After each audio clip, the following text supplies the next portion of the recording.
Ya saya teruskan ya. Ada tangkihul manat. Ja'a A'rabiyun ila Rasulillah sallallahu alaihi wasallam.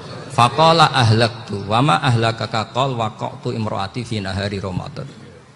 Ya dan saya ini rusak ya Rasulullah. Kenapa? Karena saya menjima istri saya fi nahari Ramadan. Terus kata Nabi, kamu harus bayar kafarah. Napa Nabi kafarah? Puasa 2 bulan. Wong baru 1 hari aja terjadi gitu kok disuruh puasa 2 bulan. Ya tidak kuat ya Rasulullah. Baru berapa hari saya puasa aja kecelakaan seperti itu. Apalagi kalau sampai 2 bulan. Tidak ya Rasulullah. Ya sudah kalau gitu kamu pertama ngasih makan apa? Itqu raqabah kan, pertama merdekakan budak. Tapi kan sekarang nggak ada budak makanya. Terus sekarang langsung puasa. Wah ini nggak bisa semua. Ya sudah ngasih makan orang 60. Kasihkan siapa ya Rasul? Ya orang fakir. Saya ini paling fakir. Di kampung saya ini orang paling fakir. Jadi mulai dulu orang fakir itu hubungan suami istri itu paling lancar. Mulai dulu. Makanya orang fakir itu anaknya banyak. Karena hiburannya hanya itu. Wong Ramadan aja. Coba mau ke ATM nggak punya uang, mau antri di bank nggak punya, mau apa coba? Itu mulai dulu. Ini sanatnya mutasil. Wah, akhirnya sudah sanksinya kan tadi ya itqu raqabah atau puasa 2 bulan berturut-turut atau ngasih makan 60 orang miskin. Lalu kata ahli usul fikih, kata A'rabi dibuang, nggak menjadi catatan hukum.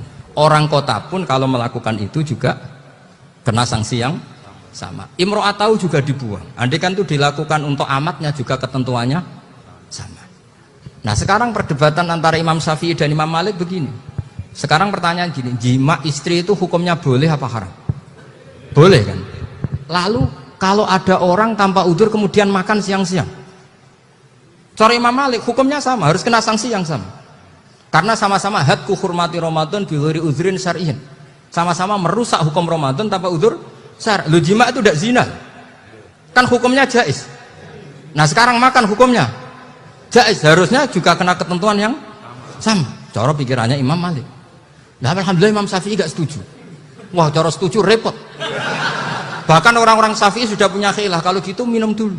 Iya, biar gak kena. Iya, biar iftarnya pakai minum. Setelah minum baru jima kan. Ini sudah menyiapkan khilafnya.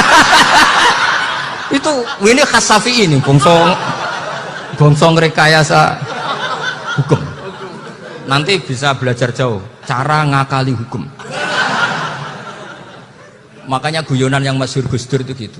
Ada seorang kiai atau Gus lah, ya punya salah, namanya manusia kan punya salah, entah cangkruk entah apa, pokoknya punya salah. Ada wartawan yang ngiranya semua kiai itu orang suci, sehingga tanya sama Gus Dur, Gus itu ada kiai kok, ya pokoknya salah lah. Tapi jangan bayangkan dosa besar, enggak, kecil-kecil aja. Itu gimana itu? Padahal kiai kan orang suci. Jawabnya Gus Dur lucu. Ya justru yang boleh salah itu para kiai. Kalau kamu nggak boleh. Loh kok bisa Gus? Karena mereka tahu caranya tobat. Repot. Kalau kamu nggak tahu caranya.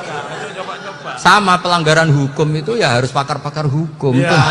Itu yang tahu caranya rekayasa. Kalau kamu ya kena pasal kan. Ya.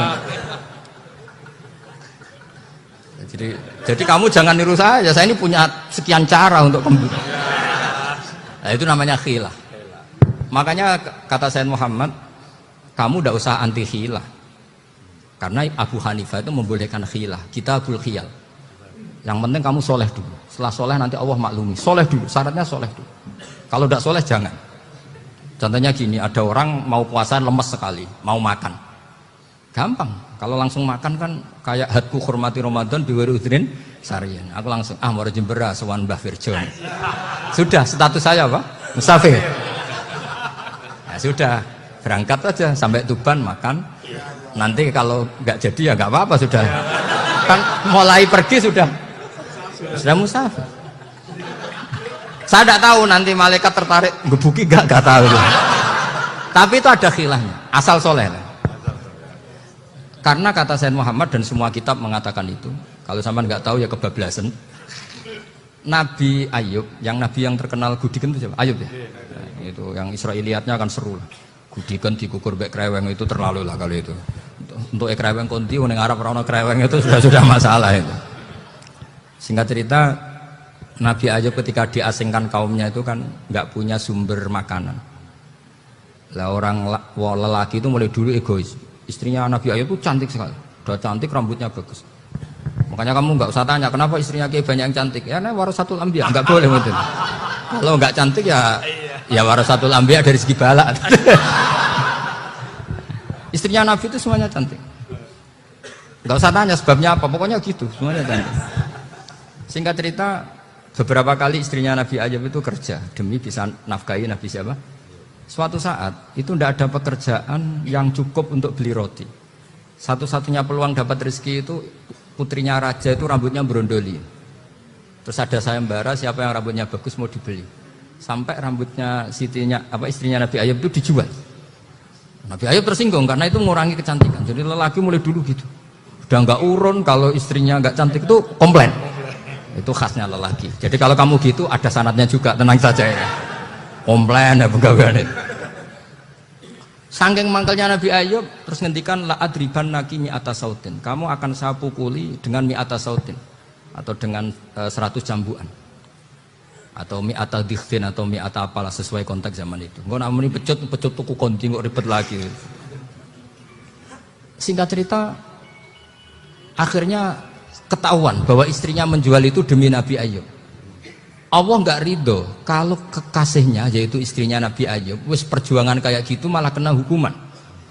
Tapi Allah juga nggak ingin kekasihnya yang bernama Ayub melanggar sumpah. Padahal beliau sudah sumpah wallahi demi Allah nanti tak pukul dengan 100 kali.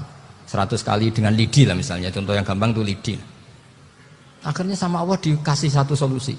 Wa khud biyadika dikhtan fadrib bihi wala tahnas. Ya sudah, lidi itu ikat jumlahnya 100. Terus pukul sekali saja. Anggap saja sudah 100. Iku pangeran sing wari ngakali ngono iku pangeran. Tapi syaratnya soleh. Syaratnya soleh. Jadi kalau kamu anti khilaf berarti anti ajarannya Allah di ayat itu.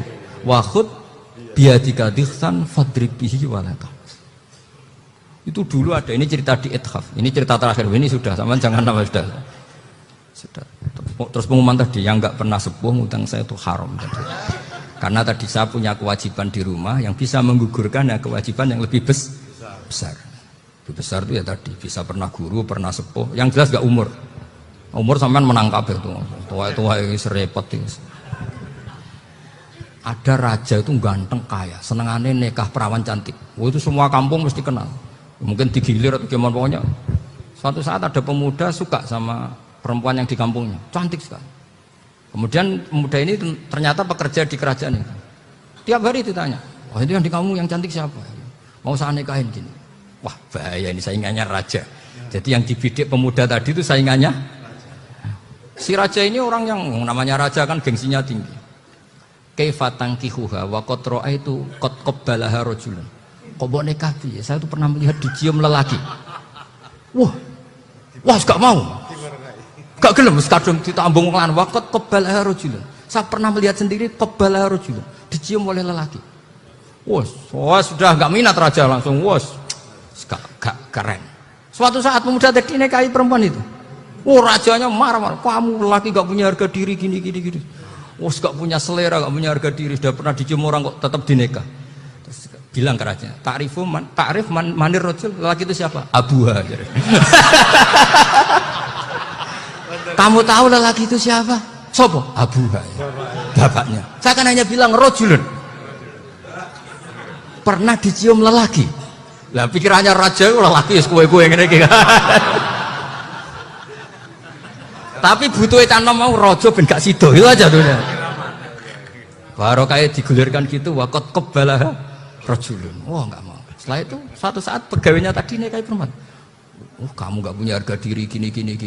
Kamu tahu mandir rajul Bapak Abu. Wah nak ngono aku gak apa-apa.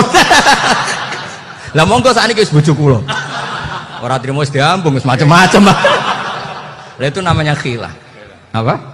Khilah. Kalau di Balawa disebut tauriyah atau apa. Tapi saya tidak ngajari sampean seperti itu. Sudah pinter sebelum saya ajarin. Bangsa ngakali kan sudah pinter. Ya ini terakhir tak baca Arabnya saja nanti. Bismillahirrahmanirrahim. Biar dapat barokahnya Syekh Nawawi juga barokahnya guru-guru.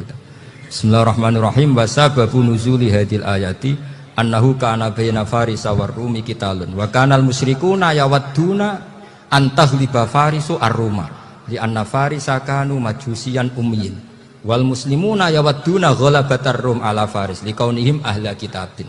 Jadi zaman dulu orang Islam lebih senang kalau yang menang itu orang Nasrani. Kalau bandingannya ateis. Karena bagaimanapun percaya kekuatan langit. Sementara orang ateis sama sekali tidak percaya kekuatan. Apapun bedanya kita dengan Nasrani itu ada kesamaan, yaitu percaya adanya kekuatan langit. Sehingga ketika orang Romawi kalah itu orang Islam ikut susah. Paham ya? Makanya ini tak baca biar sampean enggak macam-macam pikirannya. Fab'atha Kisra terusnya. Ya pokoknya seperti itu. Akhirnya Rasulullah SAW berdoa lebih senang yang menang itu Rom karena ahli kitab. Artinya apa? Kemenangan ahli kitab adalah kemenangan makhluk atau hamba Allah yang mentautkan kekuatan kita di bumi dengan kekuatan langit. Makanya saya berharap selain kita ikhtiar medis, kita harus memperbanyak istighfar. Bagaimanapun semua itu dari Allah Subhanahu wa Ta'ala. Kita menghormati negara dengan ikhtiarnya, tapi saya mohon sekali kita juga istighfar, karena semua itu juga ditentukan oleh Allah, oleh langit. Ya, saya kira demikian. Assalamualaikum warahmatullahi wabarakatuh.